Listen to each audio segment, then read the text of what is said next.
I'm Emily, and Jake, who is 2 years older than me, is a science enthusiast living his childhood dream with a research job. He seems fulfilled despite his busy schedule. Our son Mike is 3 years old, sharing Jake's love for observation and experimentation. Currently, he's fixated on the goldfish he caught at the fall festival. Our daughter Sarah, at 1 year old, is a delight with her chubby cheeks and love for food, bringing comfort and joy to our household. Life seems pretty good for our ordinary family, except for one recurring issue: dinner. As I was trying to calm down my crying daughter and finish dinner, the doorbell rang. Without hesitation, my mother-in-law entered our home, a familiar occurrence. Though not always on the same day, she tends to show up around this time frequently enough that Mike hardly notices. More fried food again. That's not good, so oily. You need to take better care of Jake's stomach when he comes home tired from work. It's not good for the grandkids either, she remarks, as she begins setting the table with the dishes she brought. But Mike really likes it, I defend weakly. That's because you only feed him junk, she retorts. Look, I've made a creamy vegetable stew and minestrone for you. It's important for the kids to get used to Western food from an early age. With large containers of stew and minestrone, she sets the table enough to last for days. I feel a pang of disappointment seeing the stew, mostly carrots and cabbage. Come on, stop daydreaming. I'll take the food you made home with me, she declares. We can't waste food.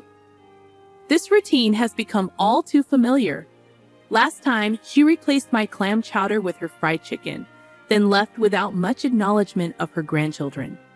As she leaves, my son's sad face tugs at my heartstrings. Don't worry, there's a little bit of meat left, I reassure him, but inside, I'm frustrated. This intrusion has become unbearable over the past year. Her unannounced visits during dinner prep time, her criticisms, and now taking our food home with her. I can't imagine her, living alone since my father-in-law passed away, consuming all 3 servings. She's probably throwing it away. As I cook baby food and try to distract the kids, I can't shake off this feeling of dissatisfaction.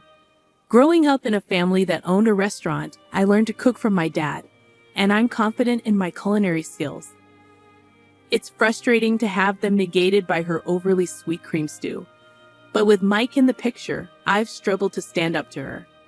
Jake arrives home after the kids have gone to sleep, making a face at the sight of dinner, realizing that only Mike's share of fried chicken remains.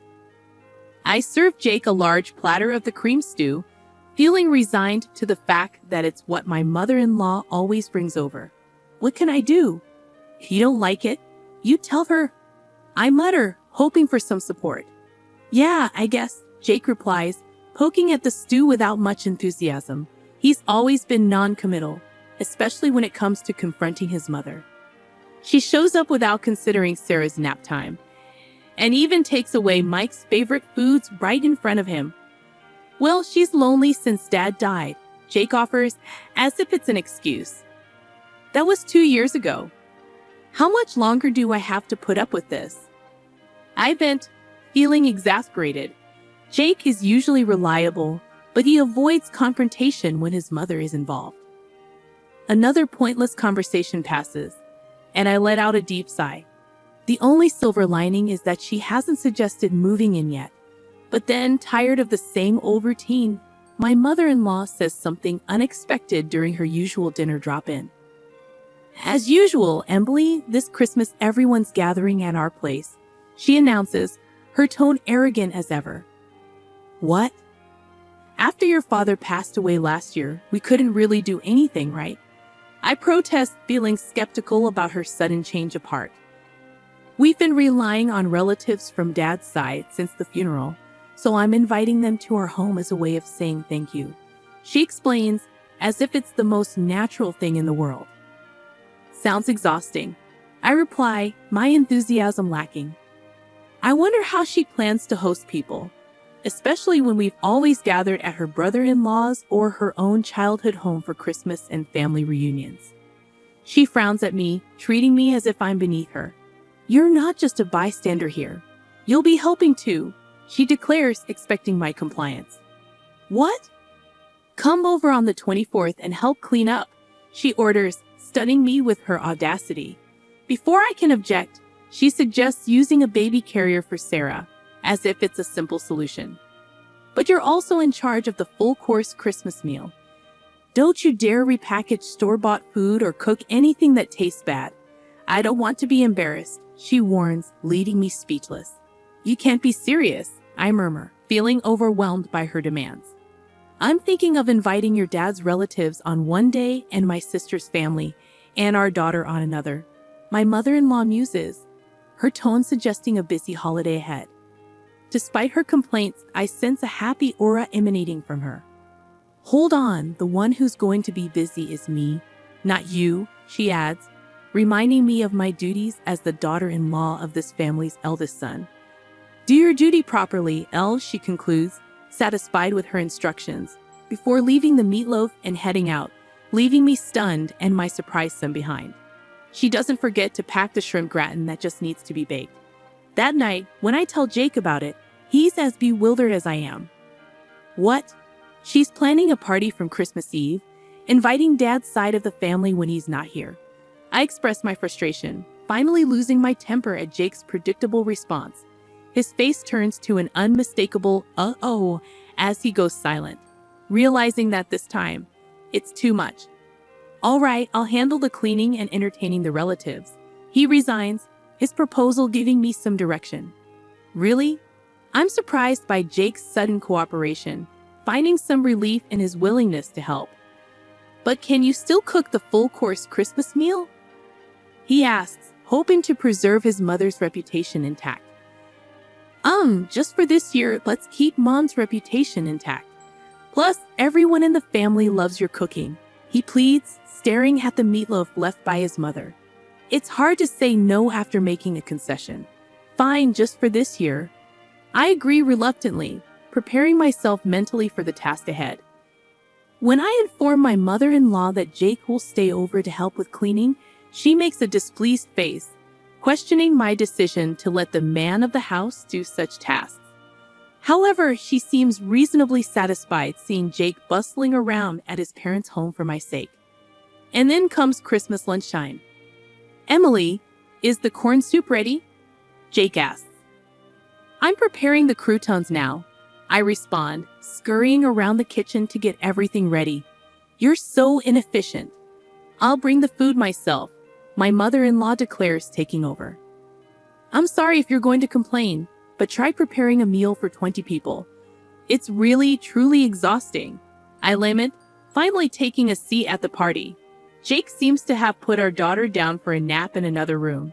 Though preparing a full-course Christmas meal for 20 people was challenging, it feels good to see everyone enjoying my cooking. However, that feeling of satisfaction doesn't last long. This quiche looks so beautiful. It's like something you'd buy. Someone comments. Thank you, I respond, brushing off the flattery. This carrot slaw is perfectly balanced with the vinegar. The orange scent really freshens up your mouth. Another compliments. That's because Christmas meals tend to be rich, so I made it a bit more acidic, I explained, trying to keep the conversation light. But something's off. Every time someone tries to compliment my Christmas cooking, my mother-in-law interrupts. Something is not right, I realize as the source of this awkwardness is revealed by Sophia, father-in-law's sister. Emily, mother-in-law, is such a great cook, isn't she? Sophie remarks. Excuse me? I respond, confused and dumbfounded. Unperturbed, Chatterbox Sophia continues her story. Did Olivia make this entire Christmas feast? That's amazing. I haven't cooked a full-course Christmas meal in ages. I was going to leave it to my daughter-in-law, but she's absolutely terrible in the kitchen and she never comes by, even when I offer to teach her. What? I'm left puzzled as mother-in-law talks about struggles she's never faced, as if they're a given. Oh, Emily, you should really take after Olivia while she's still well. Jake might miss the taste of home sometimes, you know?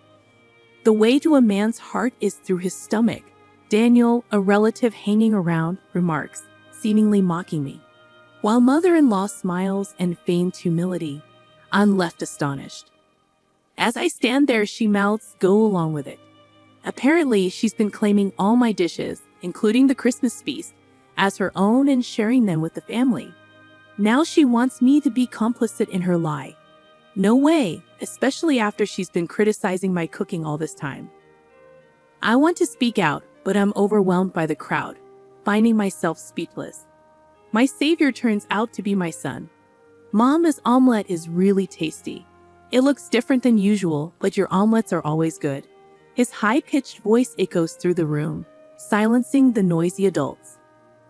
"Oh, Mike, this is actually a dish your grandmother made." Sophia tries to cover for my son, probably out of kindness. But my son responds astonished, "Huh? But it's tasty, so it's got to be Mom's omelet." Grandma's omelet is super sweet and gritty. It doesn't taste good, he passionately insists, gesticulating wildly, leaving the adults exchanging puzzled glances. Of course, my mother-in-law panics. "Emily, don't teach the child to lie," she chides, but I can't hold back. "Excuse me? Who's the one lying here? Mom, am I a liar?" Mike looks up at me, his face full of insecurity. That's when I feel my blood boil. I've put up with my mother-in-law because she's Jake's mom and Mike's grandmother, but a grandmother who turns her grandson into a liar just to save face is nothing but evil. If she's going to make my child a liar, I'll become a demon if I have to. Taking a deep breath, I straighten my back. Mike is not a liar. The one lying here is you, Grandma, I declare, shocking everyone, including myself. Standing up, I point dramatically at the table.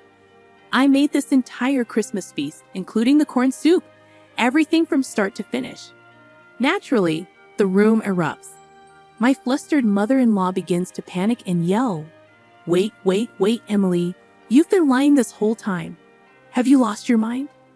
"I'm not lying," I assert firmly. "Sophia, you said you got the pork belly stew from Grandma, right?" Sophia, now pulled into this, looks up at me surprised. Yes, it was delicious." "I made that too, huh? You're terrible, stealing credit for Jake's mom's cooking and trying to set her up. You're the worst daughter-in-law," I retort, feeling a surge of anger at my mother-in-law's attempt to take credit for my cooking prowess. "Then can you tell me the recipe for the pork belly stew?" Mother-in-law demands, caught off guard by my assertion. "What can you, She hesitates, then, as if struck by inspiration, she shouts, "It's a secret. It's a secret family recipe, so I can't tell you in public. You don't have to give details or measurements, just the basics." Even the relatives who were disgusted by our petty fight start to see who was in the right. "Emily, that's enough," Jake's stern voice interrupts, as he appears near the door, having finished putting our daughter to sleep. My mother-in-law clings to Jake, looking like a tragic heroine. "Jake, what's up with your daughter-in-law?" "She's calling me a liar." "That's awful," mother-in-law protests, her mouth dropping open. "Mom, you're the awful one here," Jake responds firmly. "Emily made this entire Christmas feast all day while taking care of the kids. Trying to take credit for it is pretty low." "Sophia, the only thing Mom made is that massive bowl of creamy stew over there. Have you tried it?" Jake continues, pointing out the creamy stew. Sophia, caught in the middle, looks visibly shaken. Is she recalling how incredibly sweet that stew was? I wonder aloud. "Yeah, it was insanely sweet, wasn't it, Mom?" She thinks if it's sweet, it's tasty. She's always been cautious about salt and oil, but uses sugar with no limits, so all her dishes taste like a block of sugar. Jake explains, exposing his mother's cooking habits. So the pork belly stew was probably made by my daughter-in-law too. If you got any other dishes from Mom recently, they were likely made by Emily, Jake concludes, shocking everyone with his revelation. "Really? Even that meatloaf? That was me. And the mapo tofu and shrimp gratin. That was me," I add, feeling a sense of validation as the truth comes out. Mother-in-law, exposed for all her lies, panics. It seems like she's given up on lying and is now trying to appeal to Jake's emotions. "Why? Why are you siding with your daughter-in-law?" "I'm your mom," she pleads, desperate for support. "I didn't want to have to say this either, Mom, but I thought you were just lonely because Dad isn't here, so I've been having Emily put up with you. But this isn't anything but harassment towards her. There's no reason to protect you anymore. Don't see Emily or the kids ever again. Jake firmly dismisses his begging mother as he starts to clean up the Christmas feast. Then he apologizes to the relatives. I'm sorry for the disturbance this Christmas, Emily, Mike. Let's go, Jake says, taking Mike's hand and standing up. Mike glances at mother-in-law. Grandma, where's your I'm sorry? He questions.